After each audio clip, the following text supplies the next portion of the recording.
Assalamualaikum warahmatullahi wabarakatuh. Perkenalkan, nama saya Arifah Syafitra Zara dengan NPM B1A020131. Saya merupakan mahasiswi semester 1 Fakultas Hukum Universitas Bengkulu. Motivasi saya mengikuti organisasi paralegal ini ialah untuk menambah wawasan saya bagaimana untuk mengkaji atau menganalisis suatu isu permasalahan hukum, baik di lingkungan saya maupun di lingkungan yang cakupannya lebih luas dengan kritis. Serta dengan bergabung dengan paralegal ini, saya harap saya mampu untuk membangun sebuah relasi dengan teman-teman dan juga untuk mampu bekerja sama dan berdiskusi dengan baik dan benar di dalam suatu forum, yang mana dengan mengikuti paralegal ini merupakan salah satu modal atau langkah saya untuk menggeluti dunia perkuliahan, bahkan profesi hukum nantinya.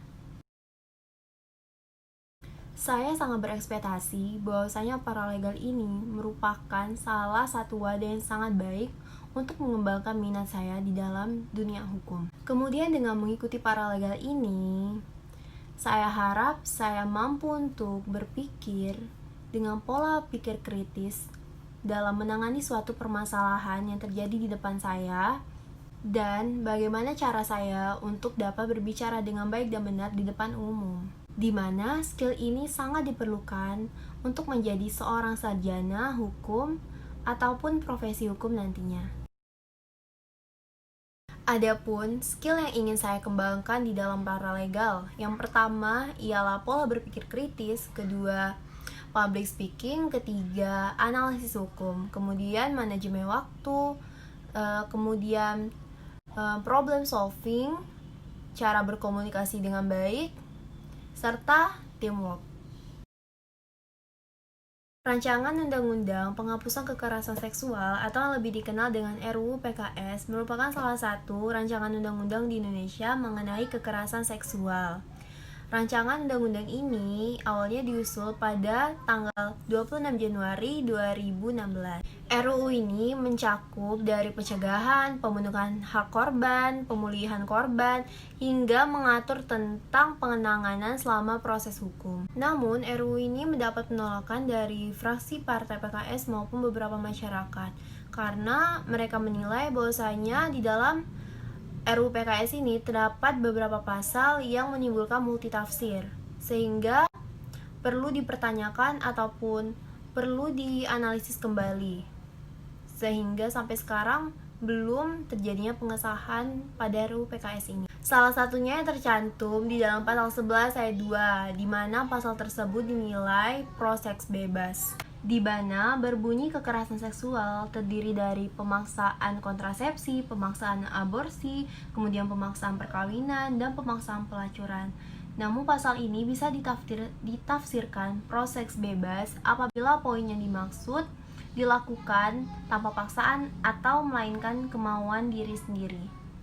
Kemudian di dalam pasal 13 ayat 2 huruf B, isi pasal tersebut dapat ditafsirkan bahwa eksploitasi atas dasar suka sama suka tanpa pernikahan boleh dilakukan. Sehingga dalam RUU PKS ini terdapat polemik yang mana menimbulkan pro dan kontra di dalam masyarakat.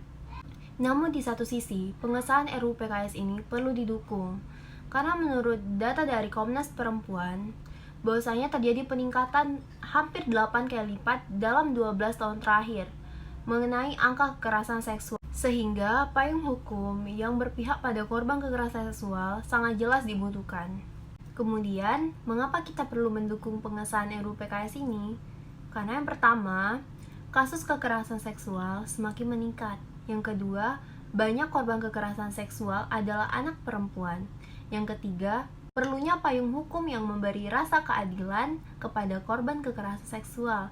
Kemudian yang keempat, perlunya perlindungan terhadap korban kekerasan seksual. Baik, kesimpulan yang dapat saya sampaikan di sini bahwasanya korban kekerasan seksual sangat membutuhkan kepastian hukum terhadap tindak pidana yang dilakukan oleh para pelaku. Sehingga dukungan terhadap pengesahan RUU PKS ini sangat penting dilakukan, mengingat payung hukum yang harus didapatkan untuk memberi keadilan terhadap korban kekerasan seksual. Baik, sekian yang dapat saya sampaikan. Wassalamualaikum warahmatullahi wabarakatuh.